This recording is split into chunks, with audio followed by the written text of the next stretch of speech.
Bonjour Jean-Pierre. Bonjour Thomas. Bon, on est venu ici pour parler de ton livre, La philosophie de la vie, pour agir aujourd'hui. Alors, est-ce que tu peux commencer déjà par nous dire, c'était quoi ton désir pour écrire ce livre? Eh bien, c'est que j'ai toujours été très marqué et sensible à la vie naturelle. Je vis à la campagne. T'es de Saint-Amand Je en suis de Vendée. Saint-Amand au nord de Sèvres. J'ai vécu en Vendée, Ok. sur les bords de la Sèvre. Ma maison est sur les bords de la Sèvre. Donc la relation avec la vie naturelle a toujours été. Et elle m'a toujours comblé, tu vois. Et puis, je me suis rendu compte qu'à un moment, il faut la défendre, cette vie. Dans notre société occidentale, elle n'a aucune valeur. Je fais ce constat. La Ok. vie, dans notre société occidentale, n'a aucune valeur. Tu détruis des forêts, tu as des comptes à rendre à personne. Les poissons de la mer, tu peux tout bousiller, c'est pas grave. Je l'ai appelé philosophie de la vie. Non, c'est prétentieux, ça peut paraître un grand mot, philosophie, avec la vie qui est quelque chose de encore plus vaste. Donc, l'idée, c'est de dire, tout le monde est conscient aujourd'hui que c'est important, la vie, et qu'on fait des erreurs.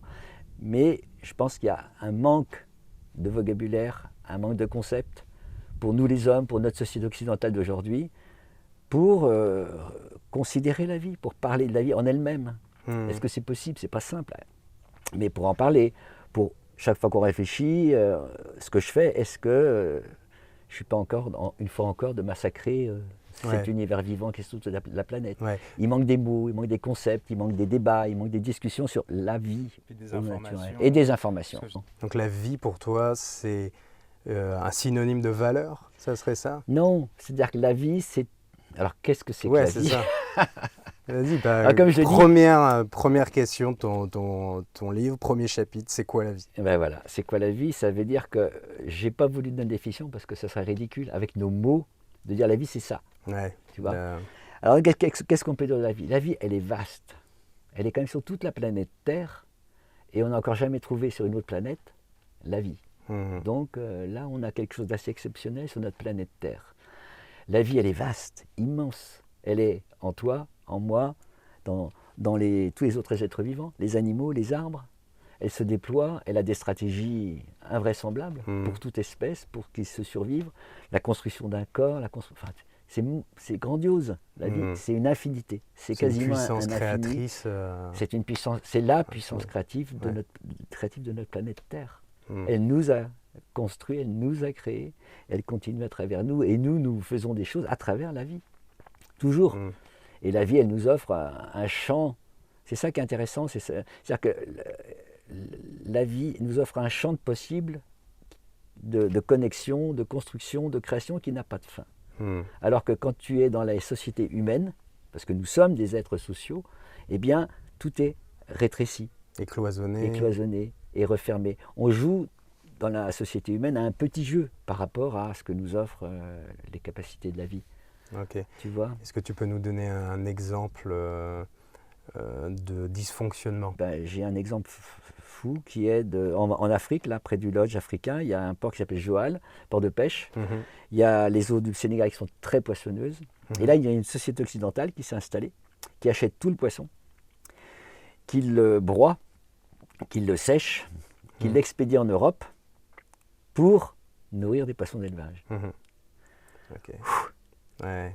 Un poisson d'élevage, on mange entre 5 et 10 fois son poids avant d'être adulte. Ça veut dire qu'on va chercher entre 5 et 10 kilos de poissons sauvages de première qualité que l'on transforme, que l'on détruit, que l'on assèche, qu'on amène en Europe pour des poissons d'élevage qui sont de seconde qualité. Sans compter que là-bas, il y avait des centaines de femmes qui vivaient et qui ont du mal à vivre aujourd'hui avec du poisson fumé, etc. Ils absorbent tout. Et là, ce qui est incroyable, c'est qu'au niveau économique, c'est parfait. Cette société gagne de l'argent, cette société exporte pour une demande européenne, le Sénégal améliore sa balance des paiements, tout est parfait. Alors que c'est une horreur. C'est une horreur. Donc avec ce livre, toi, tu veux sensibiliser les gens à leur façon de consommer? C'est plutôt une question de changement de paradigme. C'est-à-dire que si tu accordes à la valeur, à la vie, cette une valeur supérieure à l'homme, c'est ça l'histoire. C'est-à-dire que tu dis, la vie, nous les humains, sans la vie, on n'existe pas. Donc ça serait à peu près juste de dire, attendez, la vie, si on la détruit partout, nous détruisons. Ça va avec. Le fait qu'on ait mis la vie... Enfin, il y a un exemple que je donne. Comment est-ce qu'on en est arrivé à ne plus avoir aucune conscience de la vie? Comment est-ce qu'on en est arrivé là? C'est bizarre, quoi. Eh bien, c'est parce que, tu sais, tu prends l'exemple des villages anciens. Ils mettaient des palissades, voire des murailles, tu vois. À l'intérieur de cette muraille, c'est la société, le village. Là, c'est le bien, c'est le juste, c'est le vrai, c'est la loi, c'est le sacré, c'est la sécurité, c'est l'abondance, c'est tout à l'intérieur. Voilà. On est entre hommes, on parle entre hommes et on est bien. À l'extérieur, c'est la saleté, c'est le danger, c'est l'insécurité, c'est la pauvreté, c'est la misère. L'autre, c'est le païen, c'est le sauvage, c'est l'infidèle, c'est l'impur, c'est l'insécurité, tu vois. C'est l'insécurité. Le bien, c'est nous. Le mal, c'est les autres. C'est dehors. Or, la vie naturelle, elle est dehors. Et donc, c'est comme ça que, attention, il faut se laver les mains quand on a été dans la nature, parce que c'est sale. Les microbes, c'est dangereux. Les bêtes sauvages, elles vont te bouffer. Mais c'est une façon ça a été aussi une façon de maîtriser aussi un peu notre terrain. Sauf que ce que tu amènes ici, c'est justement, il me semble, qu'on est tellement devenu maître à maîtriser notre environnement qu'on en a un peu perdu les pédales. Alors c'est-à-dire que tu vois, dans cette histoire humaine, quand on se raconte entre humains, c'est intéressant de voir ça. On en est arrivé à dire que toute l'évolution de la vie depuis ses origines, ça a été dit, avait pour finalité l'homme, la création de... Attends, tu te rends compte ? Quelle prétention, quoi. C'est incroyable. Mais sans voir toute la chaîne d'échange et d'interconnectivité avec le reste. L'homme, il est partie prenante de cet ensemble de la vie. On est partie prenante, et en voulant maîtriser, dominer, on réduit, et on exclut le vivant, la vie, et notre relation à la vie, au vivant. Donc, on bascule, bien entendu, dans tout un artifice, tu vois, pour remplacer ce que nous donne la vie sur un grand plateau, quoi. La santé, ta santé, là, maintenant, ton corps, il est en train de travailler en permanence, là, pour entretenir ta santé. Tu es en pleine forme, moi aussi. On n'a pas besoin de médicaments, on n'a pas besoin de prothèses, on n'a pas besoin de rien de tout ça. La vie, jusqu'à un certain point. Après, alors c'est là qu'il y a tout un travail à faire. C'est-à-dire que est-ce qu'il faut, dès qu'on a un petit bobo, aller voir le médecin, prendre des médicaments, se faire soigner, c'est possible, hein. On peut faire ça. Ou est-ce qu'on se dit, attends, je fais confiance à mon corps, je fais confiance à la vie en moi pour entretenir ma santé de la meilleure manière possible, tu vois, et retrouver ce don permanent que la vie nous offre pour se l'approprier, le recevoir et faire avec. Il y avait un passage que j'ai bien aimé sur, est-ce que tu peux nous en parler, sur la peur? Parce que c'est un peu tout ce qui dirige. Aujourd'hui, on est un peu pris dans ce piège de cette surconsommation. Et à un moment, tu nous parles de la peur qui agit chez nous tous, quoi. C'est-à-dire qu'en fait, l'ennemi numéro un de cette relation au vivant, c'est la peur. La peur nous empêche de prendre des risques. La peur nous empêche de créer une relation. Même si j'ai peur des autres gens, je vais les fuir, je vais me replier. Hein, même dans un cercle restreint, j'ai peur des gens, je me replie. Donc cette peur nous replie, nous renferme. Et donc nous empêche d'aller au-devant de ce don. Alors, il y avait une phrase que je cite, que je trouve... c'était un consultant une fois dans l'entreprise qui dit « Mais la peur provoque ce qu'elle craint ». Alors ça, c'est un dicton qu'on devrait mettre partout. C'est-à-dire que la peur fonctionne comme un désir. C'est-à-dire qu'elle met en place les choses pour que les choses se produisent. C'est-à-dire, tu as peur de quelque chose, ou tu es en situation où tu paniques, tu vas perdre le contrôle de tes mouvements, même tu perds la vigilance de ton esprit, et tu vas agir un peu de manière désordonnée, et tu as des chances de provoquer la chose dont tu as peur. Alors que si, je donne des exemples, parce que je vis en Afrique, une grande partie en Afrique, il y a des hyènes, il y a des cobras noirs, il y a des vipères hortenses, etc. Il y a tout ça. Mais je veux dire, si tu es tranquillement, en vigilance, à ta intention, tu vis très bien avec cet environnement sauvage. Si tu comprends cet environnement, il n'y a aucun problème. Si tu rentres en lien, tu le comprends plus, donc tu peux t'en protéger. Et une hyène ne nous agressera jamais. Un cobra noir n'ira jamais te courir derrière pour te mordre, jamais. Tu vois, donc tout ce monde vivant vit sa vie à lui. Et si tu n'es pas une proie, tu ne l'intéresses pas. Tu vois, donc mais la peur fait que tu as une bestiole, tu paniques, tu vas prendre un bâton, puis le serpent, il va se redresser, puis là, attention, là, il est dangereux. J'aimerais revenir sur le fait pour agir aujourd'hui. Ouais. Parce que je sais que le fait que tu sois un entrepreneur, le fait que tu aies eu cette entreprise d'économie d'énergie, ton lodge au Sénégal en lien avec la nature et en Vendée, aujourd'hui, tu nous invites ici à avoir une réflexion sur ce que tu appelles le principe créatif. Ah oui, ah oui.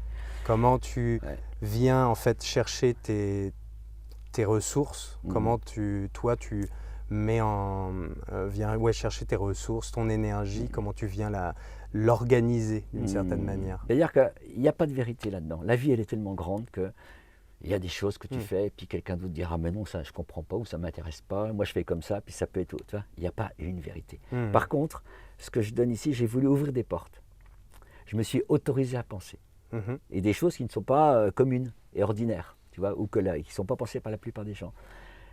Quand on est en lien et quand on fait travailler les ressources de la vie ou de la dynamique du vent en nous, on arrive vraiment à des résultats, mais invraisemblables. Ok, tu peux nous parler des dynamiques de la vie pour toi? C'est long, ça, c'est tout un chapitre, ah ouais. si tu veux. Hein, mais j'ai créé mon entreprise dans les économies d'énergie, dans mon patelin, là. Quand j'ai cédé, il y avait 80 personnes. C'était une très belle société, c'est toujours une belle société. Le lodge du Sénégal, au fin fond de la brousse où il n'y a rien autour, à 4 heures de Dakar, c'était pas possible, ça ne pouvait pas réussir. Mais c'est un succès qui dépasse totalement même ce que j'aurais pu imaginer. Hein, le lodge ici en France, ça y est, il se développe, il a son identité, etc. Et ça vient de cette considération que la vie est là pour aider, apporter, tu vois, et soutenir. Tu vois, et il y a différentes techniques dont je parle là dans le livre pour faire avec, pas seulement avec notre petite tête, tu vois, pas seulement avec la rationalité, pas seulement avec la technique, mais y mettre du vivant, mais y mettre de la réalité naturelle.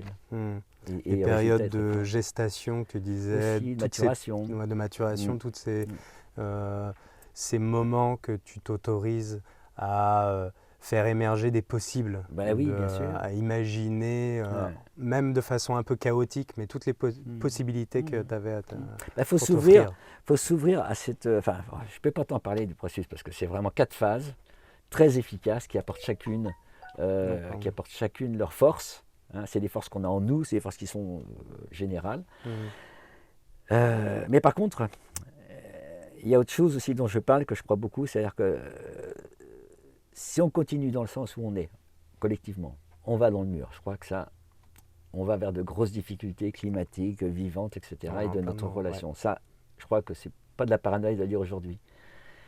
Et donc, il faut changer de paradigme. C'est-à-dire accepter, si on accepte, au niveau des valeurs, si on accepte de se dire, la vie doit être respectée, elle a plus de valeur que l'homme. Tu vois, c'est un sacré changement de paradigme, je peux te dire. L'homme n'a plus tous les droits dans la nature. L'homme, il doit respecter la nature. L'homme doit faire avec la nature. Et dans son action, il ne doit pas détruire gratuitement et n'importe comment la nature. Tu comprends? C'est un sacré changement. Là, il y a un grand changement de paradigme. Et on peut, si on est des êtres évolués, vraiment, si on l'est, on doit faire ça.